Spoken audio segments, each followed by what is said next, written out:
Bonjour à tous et bienvenue sur le monde des petits colibris. Je m'appelle Jessica et je te remercie de t'être arrêtée sur ce podcast. Aujourd'hui, je vais vous parler d'un sujet qui me tient particulièrement à cœur, la remise en question. Personnellement, j'adore les occasions de me remettre en question parce que je sais que c'est un moyen puissant pour m'améliorer, mais aussi de devenir la meilleure version de moi-même. Et quand mes proches me demandent de le faire, je le vois comme une véritable marque d'attention. Ça montre qu'ils tiennent à moi et qu'ils me souhaitent le meilleur. Mais alors pourquoi certains d'entre nous ont de réelles difficultés pour se remettre en question? Pourquoi est-ce que certaines personnes ont tendance à rejeter la faute vers l'extérieur plutôt que de regarder en eux-mêmes?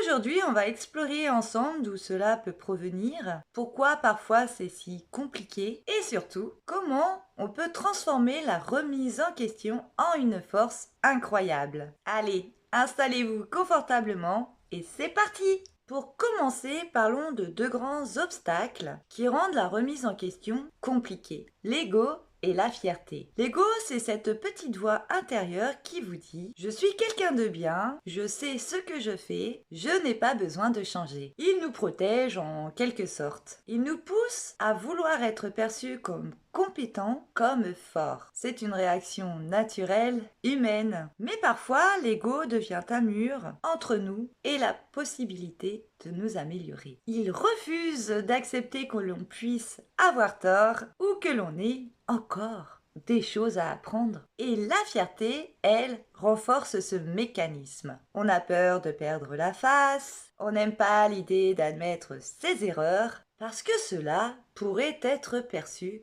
comme un signe de faiblesse. Mais en réalité, admettre que l'on a fait fausse route, c'est une immense preuve de force. En ce qui me concerne, j'ai appris que se remettre en question, c'est un cadeau. C'est un moyen de grandir. Et quand mes proches me donnent des conseils ou pointent des choses que je devrais améliorer, je sais qu'ils le font parce qu'ils tiennent à moi, parce qu'ils veulent que je devienne la meilleure personne. On a tous besoin d'un miroir extérieur, quelqu'un qui nous aide à voir ce qu'on ne remarque pas pour nous-mêmes. Alors, comment dépasser cet ego et cette fierté? Un premier pas, c'est d'accepter que la remise en question n'est pas une attaque, c'est une chance. C'est difficile au début, mais avec un peu d'entraînement, ça devient plus facile.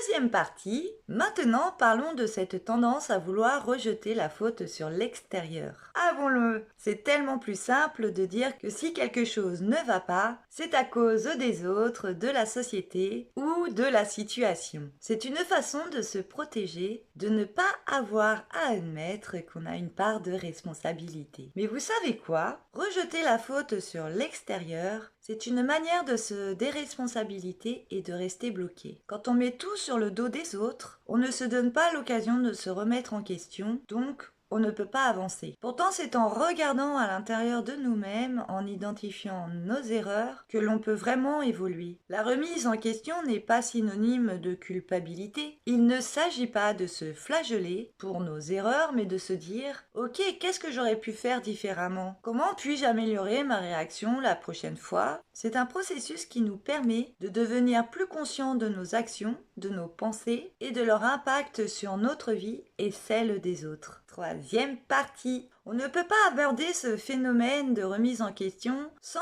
aborder un phénomène omniprésent aujourd'hui, l'image que l'on renvoie est surtout celle des réseaux sociaux. On vit dans une époque où les apparences comptent énormément. Les réseaux sociaux nous poussent à montrer une version idéalisée de nous-mêmes.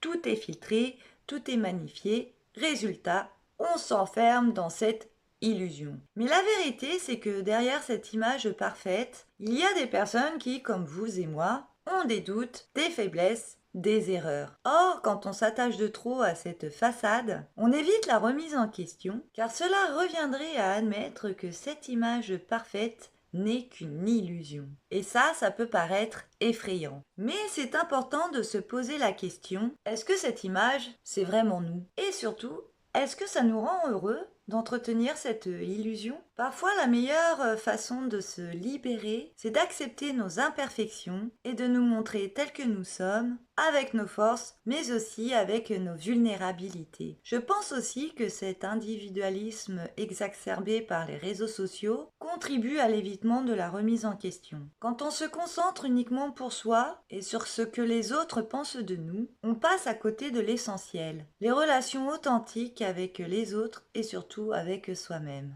Quatrième partie, comment se remettre en question, quelques clés pour avancer. Maintenant que l'on a exploré les raisons pour lesquelles il est difficile parfois de se remettre en question, passons à l'essentiel. Comment faire concrètement pour avancer dans ce processus? Premièrement, prendre du recul. Face à une situation difficile, prenez un moment pour respirer et réfléchir. Au lieu de réagir immédiatement, essayez de comprendre pourquoi vous avez agi d'une certaine manière. Le recul permet souvent d'avoir une vision plus claire et objective. Deuxièmement, écoutez les retours des autres. Vos proches, ceux qui tiennent à vous, peuvent vous donner des conseils précieux. Apprendre à accepter la critique, même quand elle fait mal, est un pas essentiel vers la croissance personnelle. Troisièmement, accepter ses imperfections. Nous ne sommes pas parfaits et c'est normal.